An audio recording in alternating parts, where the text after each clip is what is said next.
Assalamualaikum warahmatullahi wabarakatuh. Berjumpa kembali di Z2H Insight Channel. Apa kabar semuanya sobat dimanapun Anda berada? Mudah-mudahan kabarnya selalu dalam keadaan baik-baik saja. Senang sekali saya bisa berjumpa untuk berdiskusi serta mengkaji hal-hal yang menarik yang tentunya asik untuk kita bahas. Di beberapa episode sebelumnya kita sudah membahas mengenai tema-tema pendidikan, termasuk juga isu-isu pendidikan. Pada episode kali ini, kita akan tetap untuk mengkaji dan menelusuri tentang dinamika yang berhubungan dengan dunia pendidikan. Karena memang respon dari sobat sekalian terhadap dunia pendidikan ini begitu besar dan mudah-mudahan ini menjadi pertanda bahwa sobat sekalian ingin memajukan pendidikan yang ada di negeri kita tercinta, yaitu Indonesia. Sobat sekalian, jika Anda mengetahui bahwa salah satu negara yang memiliki sistem pendidikan yang maju di Indonesia, di dunia maksud saya, adalah negara yang ada di Eropa sana, yang bernama negara Finlandia. Kenapa negara tersebut bisa memiliki sistem pendidikan yang sangat bagus, bahkan menjadi yang terdepan di dunia? Ini akan kita bahas dan yang akan kita kaji pada episode kali ini. Seperti biasa, jangan skip videonya, ayo kita belajar bersama dan kita putar dulu intronya.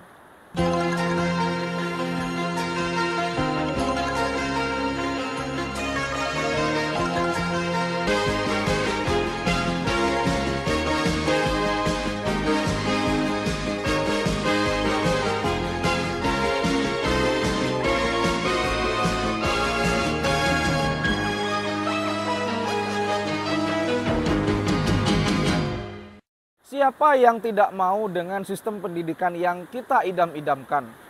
Sistem pendidikan tentunya bisa membuat pembelajaran, kurikulum, kemudian gaya belajar, gaya mengajar menjadi lebih baik. Tentu semua ini adalah harapan semua orang.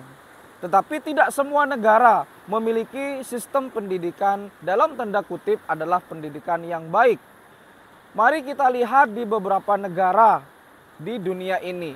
Banyak sekali yang memiliki sistem pendidikan yang berbeda-beda. Tidak terkecuali negara kita tercinta, tanah air kita tercinta, yaitu Indonesia. Berbagai macam perubahan kurikulum, mulai dari kurikulum KTSP, kurikulum K13, hingga yang terbaru saat ini adalah implementasi kurikulum Merdeka. Tentu semua itu dilakukan agar tujuannya satu, yaitu untuk memperbaiki sistem pendidikan dan juga untuk memperbaiki kualitas yang ada di dalamnya, baik itu gurunya, siswanya, bahkan administrasinya. Kalau Anda berbicara tentang dunia pendidikan, tentu tidak bisa dilepaskan dari sebuah sistem pendidikan itu sendiri. Karena pendidikan itu dan sistem pendidikan ibarat sebuah yin dan yang, karena keduanya saling berkaitan. Kalau sistem tidak ada pendidikan, ya tentu akan kurang. Begitu juga sebaliknya. Dan tahukah Anda bahwa salah satu negara yang memiliki sistem terbaik di dunia saat ini, khususnya dalam sistem pendidikan, adalah negara Finlandia. Ya, negara yang jauh yang ada di Eropa sana ternyata memiliki rekor yang sangat bagus dalam dunia pendidikan. Tentu saya mengambil sumber ini dari berbagai sumber, dan kalau sobat punya argumen tertentu atau punya komentar tertentu, silahkan kita berdiskusi di kolom komentar agar diskusinya menjadi lebih hidup dan berwarna. Baik, kita berbicara tentang sistem pendidikan yang ada di Finlandia. Mengapa negara ini digadang-gadang sebagai negara yang memiliki sistem pendidikan terbaik di dunia? Bahkan di sana ada yang mengatakan adalah negara yang paling bahagia di dunia. Kalau kita tahu negara Finlandia itu di masa lalu pernah memiliki kejayaan dalam dunia telekomunikasi dengan salah satu ponselnya yang memiliki penggemar di seluruh dunia, yaitu ponsel Nokia tentunya. Dan negara yang beribu kota di Helsinki ini itu sangat indah karena ada di Eropa. Siapa yang tidak mau ke sana? Ternyata di sana itu sistem pendidikannya tidak jauh berbeda dengan negara-negara lain karena memang setiap negara memiliki sistem pendidikan yang berbeda-beda pula dan pastinya setiap negara pasti memiliki hal itu. Tetapi di Finlandia itu mengapa bisa sedemikian sangat indah, sangat bagus, tata kelolanya sangat rupawan dan seterusnya. Salah satu faktornya itu karena mereka sadar betul bahwa kualitas pendidikan itu biar bagaimanapun adalah ujung tombak untuk mempertahankan sebuah eksistensi dari sebuah intelektualitas negaranya. Karena dengan pendidikan mereka percaya mereka bisa mengubah dunia, sama seperti kata-kata dari Pak Nelson Mandela. Ya, pendidikan itu adalah senjata terbaik untuk mengubah dunia. Education is the best weapon to change the world. Begitulah kata beliau ya, kata Pak Nelson Mandela itu. Lantas apa yang membuat negara Finlandia itu maju dalam dunia pendidikan? Ada 5 alasan mengapa negara Finlandia sangat maju dalam dunia pendidikan. Yang pertama, kita mulai dari usia sekolah. Anak-anak usia sekolah di Finlandia rata-rata 7 tahun. Mengapa demikian? Karena mereka menganggap dan percaya bahwa usia 7 tahun itu adalah usia yang paling ideal untuk mengedukasi, untuk memberi pelajaran, untuk memberi sebuah gambaran kepada anak-anak usia sekolah. Mereka percaya bahwa usia 7 tahun itu adalah usia yang paling bagus untuk mentransfer ilmu pengetahuan terhadap siswa-siswanya. Sehingga rata-rata di sana memang semuanya 7 tahun ketika sekolah. Tidak ada lagi sogok menyogok ketika anak-anak ingin sekolah usianya tidak genap atau tidak sampai 7 tahun, maka di sana tidak ada sogok menyogok untuk masuk ke sekolah. Jadi di sana itu memang benar-benar diterapkan 7 tahun usia sekolah yang paling ideal, sehingga itu berimbas kepada masa depan anak tersebut ketika mereka memulai pelajaran, ketika mereka naik kelas, ketika mereka naik ke jenjang pendidikan bahkan. Hal ini tentu berbeda dengan negara kita yang masih saja kita temui orang tua peserta didik memaksakan anaknya untuk sekolah. Walaupun usianya dalam tanda kutip tidak masuk atau belum masuk kriteria masuk sekolah. Itu hal yang pertama. Hal yang kedua adalah di sana jam pelajarannya sangat pendek. Kalau di negara-negara yang lain rotasi atau jam pelajarannya sangat banyak. Berbeda halnya dengan Finlandia. Finlandia itu memiliki pemikiran yang terbalik. Ketika siswa-siswanya disuguhkan dengan jam pelajaran yang sangat menumpuk dan sangat banyak, itu mereka beranggapan bahwa mereka akan sangat bosan. They will be bored about that. Mereka akan sangat-sangat bosan dengan hal itu. Bayangkan saja, jam pelajarannya sangat banyak, kemudian tugasnya menumpuk, dan seterusnya dan seterusnya. Sehingga itu mempengaruhi pola pikir dan psikis siswa didik. Akhirnya di sana jam pelajarannya sangat pendek sekali. Rata-rata di sana itu kalau siswa SD, sekali lagi ini saya mengambil dari berbagai sumber ya, karena memang saya masih belum ke sana. Jadi di sana itu kalau usia masuk SD atau elementary school, di sana rata-rata siswa SD menghabiskan 4 sampai 5 jam saja di sekolah. Yang lain-lain mereka tidak. Jadi mereka hanya bermain, kemudian mereka mengeksplorasi apa yang mereka sukai, berdiskusi, dan bisa mencari hal-hal yang unik di luar sekolah. Karena memang di Finlandia itu sumber ilmu pengetahuan tidak hanya di sekolah, mereka dibebaskan untuk mencari di mana saja. Yang penting setiap harinya siswanya menambah ilmu pengetahuan, baik itu ilmu eksak ataupun ilmu non-eksak. Kemudian di SMP atau SMA sistemnya sama dengan perkuliahan. Kenapa demikian? Karena di sana siswa-siswa SMP dan SMA itu hadir ke sekolah ketika mata pelajaran yang mereka pilih saja. Ketika mata pelajaran yang tidak mereka pilih, maka mereka tidak akan pergi ke sekolah. Mereka akan belajar di rumah, mereka akan mengeksplorasi diri sendiri, mereka akan berdiskusi dengan temannya yang lain, atau mungkin mereka bisa memperdalam hobi mereka dalam hal ini agar lebih intens lagi. Apa sebenarnya passion saya di masa depan, agar tidak salah jurusan dan tidak salah langkah dalam menentukan kelanjutan sekolahnya nanti. Itu faktor yang kedua, jam pelajarannya tidak banyak di sekolah. Faktor yang ketiga yang sangat penting dan sangat riskan adalah gratis. Setiap sekolah dan institusi yang berbau lembaga pendidikan di Finlandia itu semuanya gratis. Everything is free for education. Semuanya gratis kalau dalam segi pendidikan. Bayangkan saja ini kalau bisa diterapkan di Indonesia. Di sana di Finlandia setiap sekolah semuanya gratis. Dan di sana rata-rata didominasi oleh sekolah negeri. Walaupun ada sekolah swasta ataupun lembaga-lembaga swasta di sana, tetapi tidak banyak. Dan perbedaannya tidak banyak sekali. Ini berbeda dengan Indonesia, di mana semuanya serba bayar, semuanya serba uang, semuanya serba ya begitulah. Ribet sekali ya. Semuanya gratis kalau di sana. Kalau di negara kita, Anda sendiri yang menilai. Ya memang sih ada beasiswa.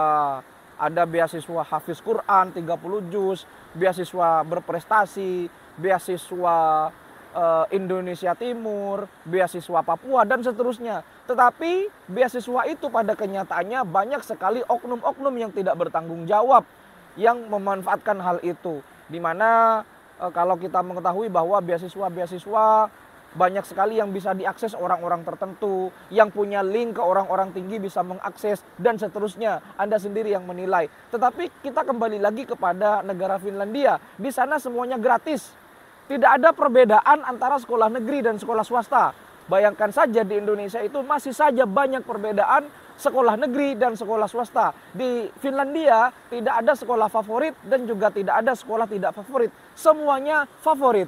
Everything are the same in Finland. Semuanya sama. Semuanya tidak ada gap, tidak ada dikotomi, tidak ada lagi pengecualian antara sekolah negeri dan sekolah swasta. Tidak ada lagi perbedaan dan pengecualian antara sekolah favorit dan sekolah tidak favorit. Kok terkesan marah-marah saya ya. Jadi di sana semuanya mempunyai misi yang sama, yaitu mencerdaskan anak-anak, mencerdaskan bangsa. Tidak ada embel-embel sekolah berbau politik, berbau afiliasi partai politik, dan berbau hal-hal yang lain. Semuanya fokus kepada satu tujuan, yaitu untuk mencerdaskan anak didik. Itu saja. Itu yang ketiga ya. Jadi semuanya everything is free, gratis. Bahkan bukan hanya biaya sekolahnya yang gratis, sampai biaya makan di Finlandia itu gratis kalau masih usia sekolah.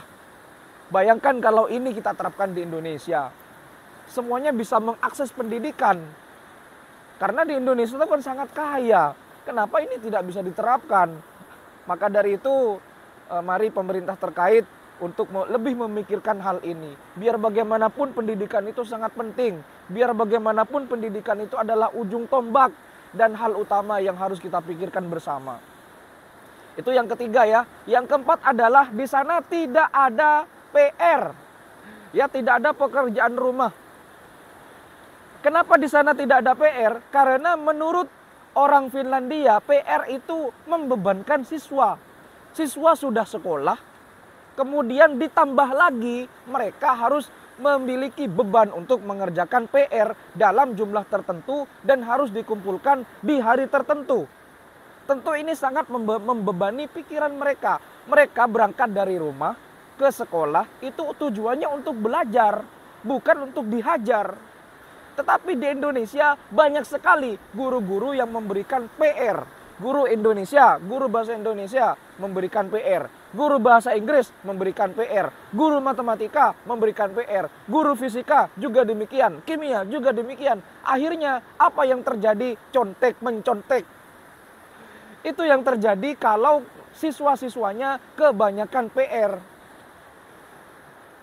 Seandainya Indonesia diterapkan seperti itu, ya mungkin perlu beberapa tahun, mungkin perlu puluhan tahun untuk mengubah mindset orang Indonesia agar tidak contek-mencontek lagi. Kenapa? Ya karena sudah tertanam dari sejak dahulu. Tugasnya sangat banyak, tugasnya menumpuk. Di kelas itu ada tugas, kemudian di rumah juga masih membawa tugas dari sekolah. Di Finlandia tidak ada seperti itu. Semuanya have fun. Learning should be fun. Learning harusnya menyenangkan, bukan memberatkan. Terkesan marah-marah saya ya. Agar kita selalu berpikir bahwa pendidikan itu bukan hal yang main-main. Bukan hal yang harus dibentur-benturkan kepada golongan-golongan tertentu. Ataupun politik-politik tertentu. Semuanya hanya untuk satu tujuan, yaitu mencerdaskan bangsa. Bukan tujuan yang lain. Yang kelima sekarang ya, yang keempat itu tidak ada PR. Yang kelima, ujian nasional di Finlandia is nothing. Ujian nasional tidak ada. Semuanya diserahkan kepada guru. Karena sistem di Finlandia tidak ada PR dan tidak ada ujian nasional, maka di sana tidak ada sistem ranking. Setiap siswa, setiap peserta didik, semuanya sama. Everything is equal. Semuanya sama. Yang membedakan hanyalah apa penemuannya, apa passion dari siswa tersebut ketika mereka lulus, apa yang mereka akan berikan kepada negara nanti, apa yang akan mereka sumbangkan kepada negara nanti. Itu yang menjadi perbedaan, bukan ranking di kelas. Betapa banyak siswa-siswa yang ranking di kelas di Indonesia, tetapi ketika mereka sudah lulus, mereka hanya jadi pengangguran. Tetapi siswa-siswa yang nakal di kelas justru mereka jadi orang yang sukses, bahkan mereka menjadi petinggi-petinggi di partai-partai politik tertentu. Betapa ini sangat miris. Betapa orang-orang dalam sangat banyak di pendidikan-pendidikan yang ada di Indonesia itu. Jadi seperti itulah sistem pendidikan di Finlandia. Kenapa negara ini bisa memiliki sistem pendidikan yang sangat maju. Bahkan menurut PISA, PISA itu adalah program Assessment for International Student tahun 2000 yang dimulai tahun 2000 sampai sekarang tahun 2022. Rata-rata orang Finlandia atau siswa Finlandia itu melek literasi. Mereka di sana literasinya bagus, terutama dalam segi ilmu matematika dan ilmu alam. Diikuti dengan Korea Selatan, Jepang, Singapura, negara tetangga kita, kemudian ada Prancis dan seterusnya. Jadi kelima hal itu yang membuat negara Finlandia menjadi maju dan menjadi terbaik dalam dunia pendidikan. Mudah-mudahan ini menjadi pembelajaran kepada kita semua agar kita selalu peduli dan lebih care lagi untuk selalu memajukan pendidikan yang ada di Indonesia. Terima kasih sudah menyimak video ini. Jangan lupa untuk yang punya argumen, punya unek-unek atau punya komentar, kita berdiskusi di kolom komentar. Terima kasih sudah mendukung channel ini. Jangan lupa untuk like, komen, dan subscribe. Sampai jumpa di video berikutnya. Mohon maaf kalau ada kata-kata salah ataupun kata-kata saya yang menyinggung. Silahkan memberikan saran. Sampai jumpa di video berikutnya. Wassalamualaikum warahmatullahi wabarakatuh.